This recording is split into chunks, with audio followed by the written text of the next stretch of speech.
Do you know the heartbreaking truth behind the glitz and glamour of Cher, the legendary goddess of pop? Today, as Cher nears 80, the image we see on stage is a far cry from the stormy journey she's endured. Behind the spotlight, there's a tale of loss, pain, and emotional scars that never quite healed.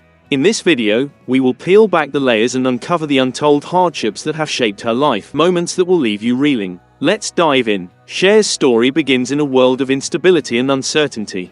Her parents, Georgia Holt and John Sarkeesian, met when they were young and full of dreams. At the time, Georgia worked in a donut shop in Fresno, California, while John, a truck driver with a magnetic charm and good looks, captivated her. Their romance was short but intense, leading them to marry quickly in a spontaneous ceremony in Nevada.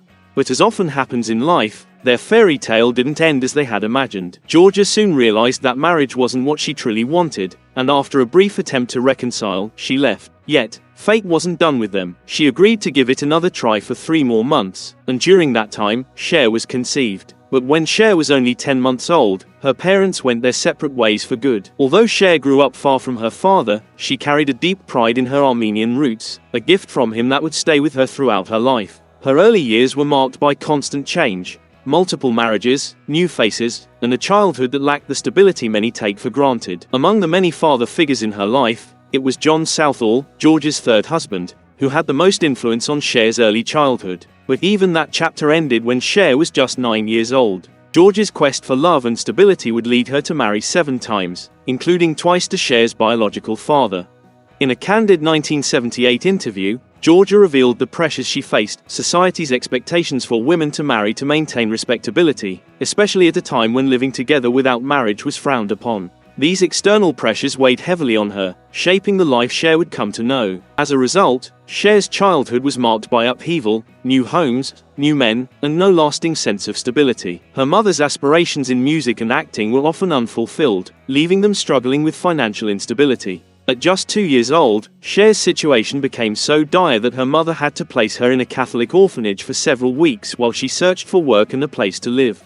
Cher, along with her half-sister, spent significant time living with their grandparents, constantly shuttling back and forth as Georgia fought to get by. These early years weren't just emotionally challenging, they were filled with material struggles as well. In a 2010 interview with Vanity Fair, Cher shared the deep shame she felt about wearing hand-me-down clothes and the harsh scoldings she received for scuffing her shoes, as her family could barely afford new ones. Can you imagine having to hold your shoes together with rubber bands just to get through school? For Cher, that was one of the many harsh realities of her early life. One week, they survived on canned stew and beans, and the next, they found themselves living in Beverly Hills. These stark contrasts created a confusing and unpredictable world for young Cher, one filled with dreams of something better but often overshadowed by the pain of her circumstances. These turbulent early years, full of hardship and uncertainty, would become the bedrock of the strength and resilience that would later define the pop icon we all know today. Cher's teenage years were a whirlwind of contradictions. Though she stood out with her striking looks and magnetic personality, she often felt like a stranger in her own world, an outsider among her peers. But deep down, she harbored one powerful dream: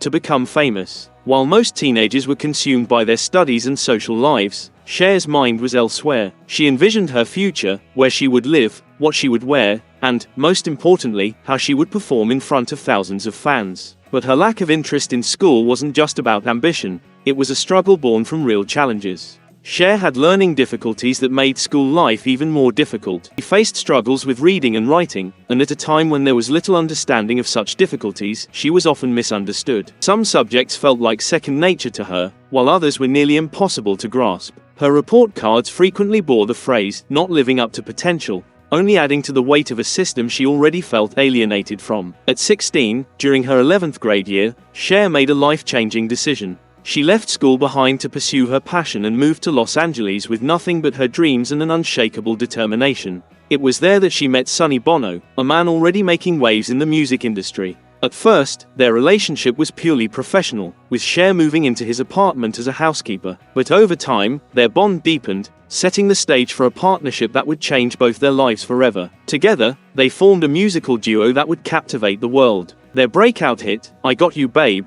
became an anthem of love and unity during the turbulent 1960s, capturing the hearts of millions. With their undeniable chemistry, Sonny and Cher became household names, and their fame skyrocketed with hits like Baby Don't Go and The Beat Goes On. But they didn't stop at music. Eager to expand their horizons, they ventured into film.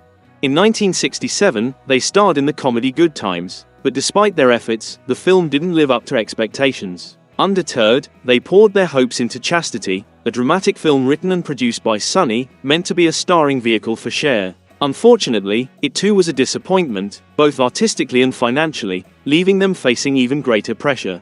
Did you know that as the music scene was changing, Sonny and Cher's once thriving career began to fade? The soft folk pop style they had embraced was quickly losing ground to more experimental sounds, and as the audience's taste shifted, their popularity dwindled. But they weren't ready to let go. They decided to adapt, and reinvented themselves in a way that no one could have predicted. Their next step, a bold move into the heart of entertainment, live performances in Las Vegas. On stage, Sonny and Cher transformed, blending music and comedy in ways that allowed him to forge a fresh identity. This chapter of Cher's life became one of self-discovery and resilience, setting the stage for a career that would far outlive their pop music success. It was the beginning of a journey that would take her beyond the world of music and into television, film, and an iconic legacy that continues to inspire today. With financial pressures mounting, Cher and Sonny took another leap of faith. They reinvented themselves once again, this time as a live nightclub act in Las Vegas. Their shift from chart-topping pop stars to seasoned stage performers was dramatic, yet it marked the start of something entirely new. What started as a necessity, an attempt to survive in a changing entertainment landscape, soon blossomed into a successful new chapter. Their Las Vegas lounge act, filled with music, humor, and sharp wit, gave them the opportunity to connect with audiences in a more intimate, personal way. Cher's quick wit and dry humor, combined with Sonny's charm, created a dynamic that gave their act a spark audiences couldn't resist. The buzz from Las Vegas didn't go unnoticed. In 1971, the Sonny and Cher Comedy Hour premiered on television, and almost overnight, it became a ratings hit. Viewers across the nation tuned in, captivated by the duo's undeniable chemistry, their sharp humor, and their timeless songs. But behind the curtain, things were unraveling. Their personal relationship, once the cornerstone of their success, began to fray. Both Cher and Sonny had begun to lead personal lives outside of their marriage, and emotional distance grew between them. Cher would later admit how hard it became to maintain the illusion that everything was fine in front of the cameras. Despite their growing distance, they chose to stay together, for the sake of their careers, their public image, and the empire they had built together. Their lives were so entangled that even their closest friends couldn't always tell where the performance ended and real life began. In a 1973 diary entry, Sonny acknowledged the pressure of maintaining the image of a happy couple, understanding that it was part of what kept the show going. But living under that strain came at a cost, and by 1974, it became impossible to keep up the facade. By 1975, Cher finally filed for divorce, and the emotional and professional partnership that had once defined them came to an end. The aftermath was not just a personal separation, it was a devastating moment in Cher's life. She had trusted Sonny to handle the financial side of their career, allowing her to focus on performing. When they split, Cher found herself facing a harsh reality. She was left with very little and burdened with significant financial challenges. It was a heart-wrenching turn for a woman who had given so much, not just her talent, but her time, her dedication, and her trust. The end of her marriage with Sonny marked the end of an era, but it was also the painful beginning of Cher's solo journey. As she stepped away from the partnership that had defined her for over a decade, she was left with nothing but her resilience, her voice, and an unshakable will to survive. On the outside, the world watched Cher shine on television, but few knew the personal storm she was weathering behind the curtain. After the end of her professional and personal partnership with Sonny, Cher stood at a crossroads, unsure of what came next. For the first time in years, she was stepping into the spotlight alone. Without a partner to lean on, no financial safety net, and a career that many thought would fade without the duo that made her famous, Cher faced daunting odds. But staying true to her nature, she refused to let herself fade into obscurity. Instead, she launched her own television show, Cher, a bold move into the unknown. The odds were stacked against her, with many predicting that she wouldn't succeed without Sonny. But in a twist that stunned even her critics, the show became a hit. Audiences embraced Cher as a solo performer, proving that her star power was never reliant on anyone but herself. Meanwhile, Sonny attempted to launch his own television program, The Sonny Comedy Review. But while Cher's show flourished, Sonny struggled and was ultimately cancelled after just one season. Their professional paths, once so tightly intertwined, had now taken very different directions. While television success was a new high for Cher, Her journey in music was a much rockier road. Her 1975 album Stars barely made a dent, landing low on the charts. Her next album, I'd Rather Believe in You in 1976, failed to chart altogether, adding another setback to her growing list of disappointments. But Cher was not one to back down. She pressed on, releasing Cherished in 1977, only to face another heartbreak. Despite her best efforts, the album failed to connect with listeners and didn't chart, marking another tough blow to her music career. Determined to keep pushing forward, Cher partnered with her new husband, Southern rock musician Gregg Allman, for a collaboration. Together, they recorded To the Hard Way, an album credited to Allman and Woman. But the project failed to generate any real excitement among fans, and its reception was tepid at best. It quickly faded into obscurity. By 1978, Cher's career appeared to be in serious decline. Warner Brothers dropped her from their roster, leaving her in a period of uncertainty. This chapter in Cher's life was one of quiet struggle, fighting to prove herself once more in an industry that embraced reinvention but rarely made room for it. It wasn't just a test of her talent, it was a test of her resilience. She had already shown the world she could rise from personal loss. Now, she had to prove she could rise from the weight of professional setbacks, with the very real possibility that her light might dim forever. Then, just after finalizing her divorce from Sonny, Cher's life took another unexpected turn. In 1975, she entered into a whirlwind romance with Gregg Allman, the acclaimed Southern rock musician and frontman of the Allman Brothers Band. Just 3 days after Cher's separation from Sonny became official, she and Gregg Allman made an impulsive decision, one that would quickly spiral into chaos. They married in haste, only to face an intense storm that neither could have predicted. Just 9 days later, Cher filed for separation. What seemed like a fresh start quickly turned turbulent, shaking the foundation of their marriage. The world Cher entered with Gregg was a far cry from the one she had known. It was a stark collision of two very different lifestyles, and despite the initial hopes for change, it was a challenge she hadn't fully prepared for. Yet, even in the midst of this whirlwind, Gregg expressed a desire to make it work. He wanted to build something lasting with Cher, and for a time, it seemed like they might be able to heal the cracks that had formed so quickly. A month later, the couple reconciled, trying once again to forge something meaningful together, but their journey together was never easy. When Cher made the difficult decision to reunite with Sonny for a reboot of their variety show in 1976, it added even more strain to her marriage with Gregg. The demands of fame, the distance between them, and unresolved tensions made it harder to move forward. Eventually, Gregg filed for divorce, but that wasn't the end of their story. Just as things seemed final, Cher discovered she was pregnant with their child, shifting the course of their lives once again. This unexpected news reignited hope for their relationship, and they decided to try once more, this time with the dream of building a family. Their son, Elijah Blue, became the light that guided them through their struggles. However, despite their best efforts, peace never came. By 1978, after years of tension and strain, Cher and Gregg decided to part ways permanently. Reflecting on this chapter years later, Cher spoke with few words, but the weight of their connection was evident. Though their love had been deep, the challenges they faced together left lasting marks. Through it all, Cher continued to carry herself with grace, holding on to the memories, both joyful and painful, and moving forward, one step at a time. This chapter in Cher's life wasn't just about a marriage that didn't work. It was about trying, hoping, and facing hard truths. It was about learning that love sometimes isn't enough, even when the heart is willing. After the end of her marriage to Gregg Allman, Cher once again found herself at a crossroads. Her music career was struggling, and the industry she had once dominated seemed to be moving on without her.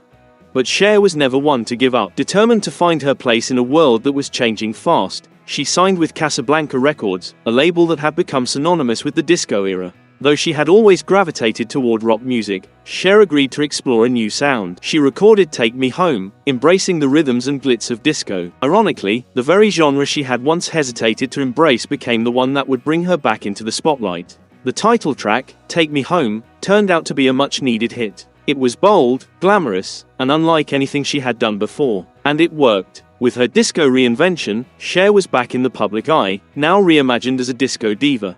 Her image evolved, and she became a beloved figure in the genre, drawing comparisons to the reigning queens of disco. Cher stepped confidently into this new chapter, but staying at the top would prove just as challenging as getting there. Later that same year, she released another album titled Prisoner. Originally intended to showcase both her rock and disco sides, the project struggled to find balance. Cher's desire to include more personal, introspective material clashed with the label's expectations for a more dance-driven album. As a result, Prisoner failed to make a significant impact and didn't chart. Unfazed, Cher once again shifted her focus. In 1980, she formed a band called Black Rose, performing alongside her partner and guitarist Les Dudek. The band aimed to deliver an authentic rock sound with a rebellious edge, giving Cher the chance to finally live her dream of being the front woman of a true rock band. But there was a catch. The album didn't bear her name on the cover. Many fans didn't even realize it was Cher behind the powerful vocals, and the project quickly faded from public view. Sales were disappointing, and the band dissolved quietly in 1982. But even in these setbacks, Cher never lost her resolve.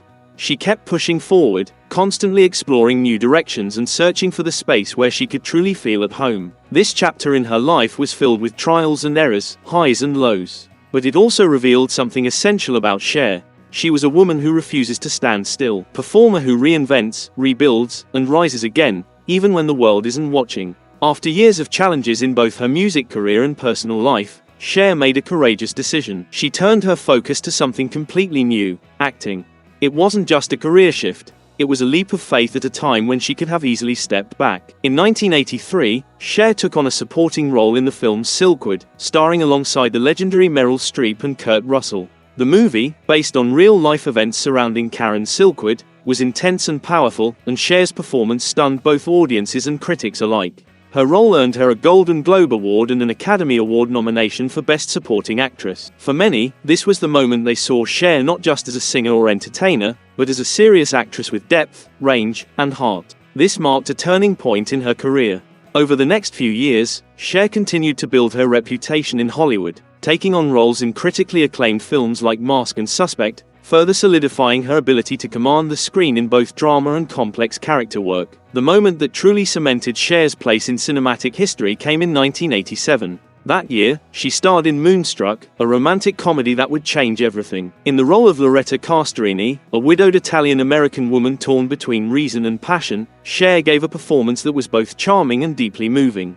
The film's warmth, humor, and emotional honesty resonated globally, and Cher's authenticity earned her the Academy Award for Best Actress. But this win was more than just a trophy, it was a powerful statement. A woman who had been doubted and dismissed had transformed into one of the most celebrated actresses of her time. It marked the culmination of years of reinvention and perseverance. Just as Cher reached the pinnacle of her career, life took an unexpected turn. During the filming of The Witches of Eastwick in 1987, Cher's health began to decline. What started as fatigue turned into a serious condition that left her battling a virus and pneumonia. Forced to step away from her work for 2 years, she had to turn down dream roles. Cher later shared that this period was devastating, not just physically but emotionally. After all her struggles, being stopped by something out of her control was heartbreaking. When she returned, she had to rebuild again, this time in silence, away from the public eye, finding strength in private. As Cher revived her career, Sonny Bono also underwent a transformation. By the late 80s, he shifted from entertainment to politics, becoming the mayor of Palm Springs in 1988 and later serving in Congress. Though their romantic relationship had ended, Cher continued to recognize Sonny's impact on her life, acknowledging how their partnership had shaped both their careers. Then came an unexpected tragedy. While vacationing in Aspen, Colorado, Sonny was involved in a fatal skiing accident, shocking the world. Cher felt the loss profoundly. Upon hearing the news, she flew from London to Los Angeles to be with her family. At Sonny's memorial, Cher stood not as an icon but as a grieving woman mourning someone who once meant everything to her. Her eulogy honored Sonny's vision and the role he played in shaping her career, focusing on his dreams and courage over their strained years. It was a moment of closure and reflection, reminding the world of Sonny's aspirations beyond the fame. Behind Cher's fame, one of her greatest challenges was being a mother. Her demanding career created distance from her children. Her youngest son, Elijah Blue Allman, shared the pain of being sent to boarding school at just 7, feeling abandoned. Though he's come to terms with it, the impact of that separation lingered. In 2013, Cher and Elijah tried to reconnect when he and his wife moved in with her, but complications arose, and their bond fractured again. Despite this, Elijah still expressed deep admiration for his mother, acknowledging their relationship as a work in progress. Cher's love for her children remained constant, despite the challenges. Her first child, Chastity, transitioned to live as Chaz Bono, a journey Cher initially struggled with. But over time, she chose love and became a passionate advocate for Chaz's happiness. Their relationship grew stronger, with Cher supporting his journey to authenticity. Now approaching 80, Cher embodies resilience and strength. Behind her fame, she has faced heartbreak, illness, and misunderstandings. Her life has been a series of reinventions, each one a testament to survival and reclaiming power. Through every hardship, she stood tall, her spirit unbroken. Cher's story is not just about fame, it's about survival, love, and the strength to keep going. So, if this journey has touched your heart, if Cher has ever given you strength through her music, her story, or simply her presence, please share your thoughts in the comments below. What moment in her life moved you most? What does Cher mean to you? Let's celebrate the strength behind the spotlight, together.